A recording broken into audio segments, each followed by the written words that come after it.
संदीप ने अपनी माँ के कहने पर गांव में शादी कर ली थी। लड़की का नाम था सुनीता।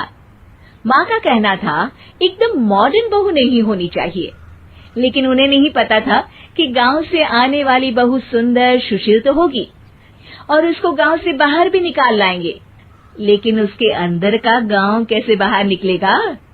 शादी के कुछ दिन बाद, माँ टिफिन तो देना जरा। बेटा अब तो स्कूल नहीं ऑफिस जाता है, माँ से नहीं अपनी बीवी से टिफिन मांगा कर। ओके माँ। सुनीता टिफिन ले आओ। एक लो टिफिन, इसके अंदर पिस्ता डाल दिया है। पिस्ता? पिस्ता क्यों? सास जी ने बोला था ना कि आपको पिस्ता बहुत पसंद है।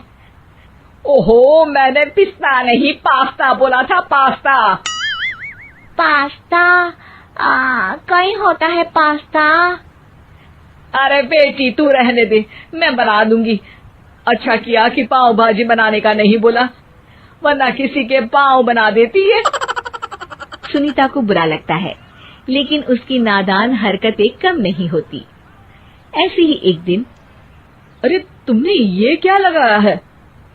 अरे आप वो फूस फूस करके लगाते हैं ना, वही। डियो? का दियो? किसको दियो? अरे वही ना जिससे खुशबू आती है। हाँ सही पकड़े हैं। अच्छा लेकर तो आना। कौन सा डियो लगाया तुमने? अभी लेकर आते हैं जी। संदीप की बात मानकर सुनीता अंदर से खुशबू वाला फुसफुस लेकर आती है। ओएमजी! ओएमजी मतलब ओ माय गणेश ना। अरे ओएमजी छोड़ो, और ये खुशबू वाला फुसफुस की बात कर रही थी तुम? हाँ इसी की, फिर से सही पकड़े हैं। अरे देवी, लेकिन आप सही नहीं पकड़े हैं, ये डियो नहीं है। डियो नहीं है तो क्या लियो है? अरे ये रूम फ्रेशनर है, जिसको कमरे में छिड़कते हैं, खुद पर नहीं। कोई बात नहीं, माँ कहती थी आत्मा किराएदार है, शरीर एक किराए का कर्म। हम शरीर पे ये डाल लिए तो क्या फर्क पड़ जाएगा। अरे बहू, ओ बहू, मेरे लिए फल तो ले आ, फिर मैं बाजार जाऊंगी। सुनीता अपनी सास के लिए फल लेकर आती है। अरे बेटा, पपीता, तरबूज और सेब फल ऐसे कैसे खा लूं? काट कर तो ले आ। माँ जी, मेरे गांव में तो खेत से उठा के सीधा खा लेते हैं। अरे ये तेरा गांव नहीं है ना। अरे संदीप, तू ही कुछ समझा देना इसको बेटा। मैं कैसे समझाऊं माँ, ये तो माइक्रोवेव को भी भट्टी बोलती है। कल मैंने बोला हाय कैसी हो, तो बोलती है किसी को हाय नहीं लगानी चाहिए। अरे सुनीता, तेरा क्या होगा? अभी तो कैसे बताऊं माँ जी, अभी हम कुछ करेंगे फिर पता चलेगा क्या होगा, लड़का या लड़की। हे भगवान, कहाँ से आ गई है? रामपुर से जी, आप ही तो लेकर आए थे मुझे। अरे मुझे माफ कर दो। पहले कोई गलती तो करिए जी, आपकी तो सारी गलती माफ कर देंगे हम। हाँ अरे बहू, मेरी बात सुन।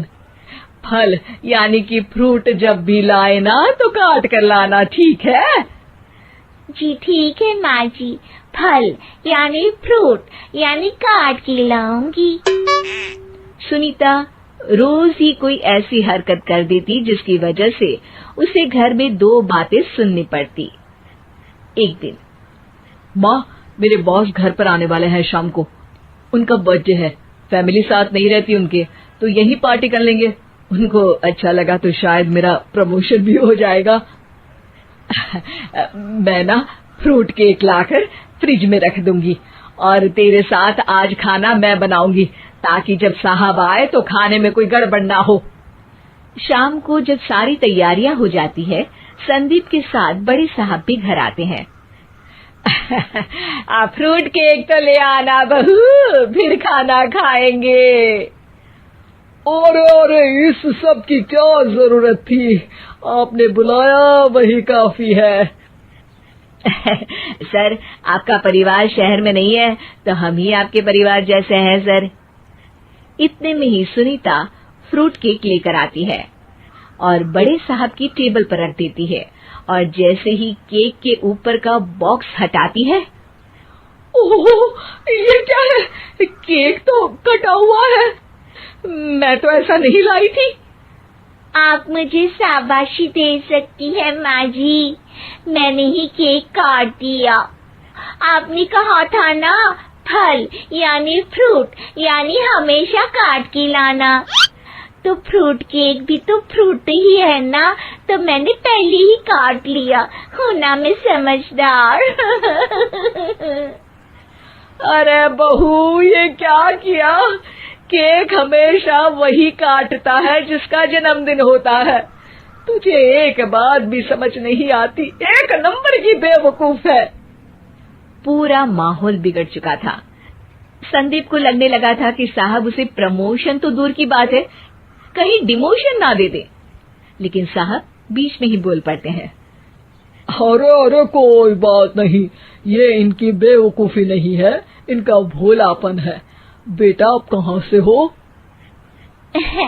रामपुर गांव से। अरे वाह, गांव से? फिर तो आपके गांव में ताजे फल और सब्जियां मिलते होंगे। हाँ, सही पकड़े हैं।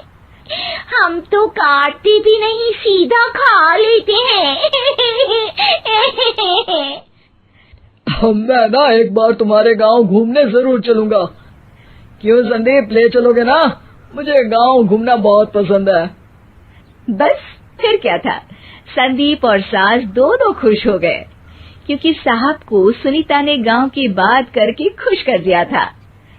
अब संदीप का प्रमोशन पक्का था। शिक्षा, कभी भी किसी भी गलती पर घबराना नहीं चाहिए। हो सकता है कि उस गलती की वजह से आगे बड़ा फायदा हो जाए।